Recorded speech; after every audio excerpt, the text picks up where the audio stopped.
this guy right here is a beast. But it's a perfect unit to tell you all about our trailers and our wall system. Take it away. So what makes these so special? Well, there's a few things about these walls and the trailers that are very different than the rest of the industry. Let's go through them. This is the inside of our shells. So you have all the walls up. This is a SIP panel system, which means a structurally insulated panel system. Now, this house is actually only comprised of about 30 panels that makes up this entire structure. And a few key features to notice about this panel system is the fact that we have an interior and an exterior wall. That's two steel stud walls, one on the outside, one on the inside. And then we have polystyrene foam that's injected into a mold to create each panel.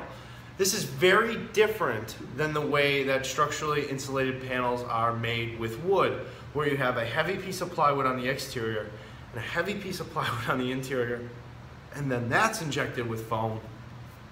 And just the two pieces of plywood, 4 feet by 8 feet, weigh about 45 pounds each. So you have 90 pounds worth of plywood on top of the foam, which doesn't weigh that much, granted, but overall you're gonna have, in a 4 foot by 8 foot panel, you're gonna weigh close to 100 pounds. Now with this system, you're looking at a wall panel that's going to be about 45 pounds total. The whole thing, 4 feet by 8 feet, that's like 45 pounds. So this creates a very ultra-light, structurally insulated panel system that can be applied to any structure, but we use it for our tiny houses and we love it. Now this trailer is gonna weigh, this whole wall kit weighs about 1,200 pounds.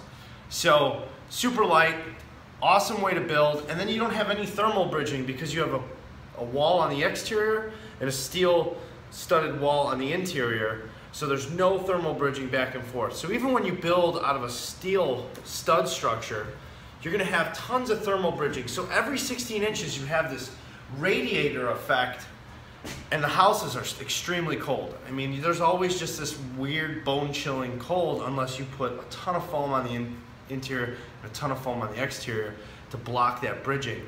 But with this system, you have none of that. In fact, I was recently in Boise, Idaho, where it was like 35-mile-an-hour winds, 17 degrees outside, freaking really cold. And we were inside a tiny house, and I can tell you right now, it was toasty. And all we had running was a mini split air system, which typically, I mean, they do a good job, but when you get into those like really bone-chillingly cold environments, they don't work that well. All right, I've talked enough about this. Let's go look at the trailer. All right, so now I want to talk about what this wall system actually sits on. Did I do that right? Let's try that again. There. Okay, so what this wall system actually sits on is our patented tiny house foundation, which is actually a trailer chassis, but we think tiny house foundation sounds cool, so that's what we call it. Now there's a couple of things that I want to go over that are very different on our trailers than any other trailer in the tiny house industry. For one, these fenders right here, not only are they really cool looking, but they actually serve a really good purpose. So let's go take a look at that. Okay, so first thing about this fender right here is inside here you can see this big thing right here? That adds structure to the actual fender. So there's no header needed here to support this, which allows for you to get more room in the wall, and also it's lighter because you don't have one of, where's a good example? You don't have one of those things. See that big, let's do this. See this big beam above the window up there? I don't know if you can see that. Zoom in on that. Okay, so this fender right here, and I'll get down low again here. So this fender right here is strong enough to support the whole wall to where you don't need one of those big bulky headers in here, which essentially just lightens up overall weight of the wall system.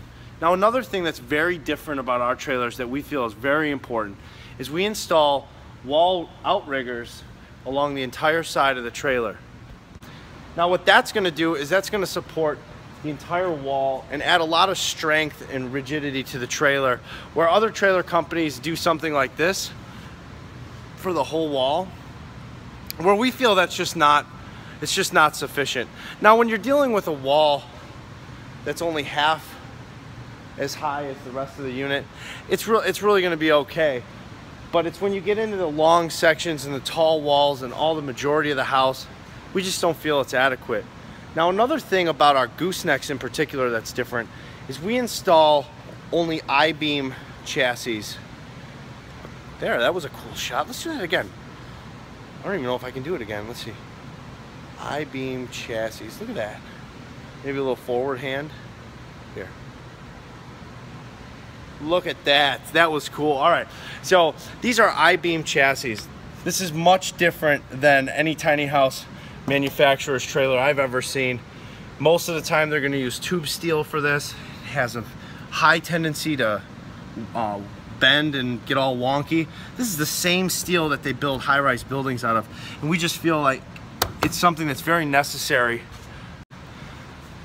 So this is a really good way to build a gooseneck trailer. Even if you build it on your own, really try to use I-beams as much as you can on the front.